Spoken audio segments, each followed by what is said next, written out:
ঘি দিয়ে দেব, বেশ খানিকটা ঘি।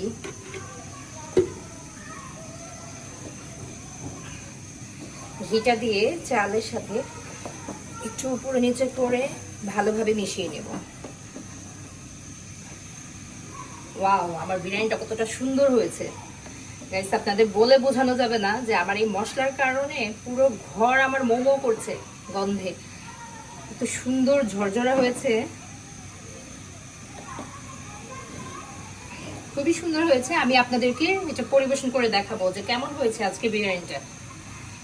এই রেসিপি অনুযায়ী বাসায় বিরিয়ানি রান্না করে খাবেন, আপনার গেস্টদের খাওয়াবেন, দেখবেন যে সবাই খুবই আপনার প্রশংসা করবে, বাহবা দিবে। কারণ আমি এটা যতবার এই রেসিপি অনুযায়ী করে থাকি খুবই ভালো হয়। আমার এই বিরিয়ানিটা খুবই সুস্বাদু হয়, খুবই মজা হয়। তো আজকের মতো এই পর্যন্ত। আল্লাহ হাফেজ, সবাই ভালো থাকবেন।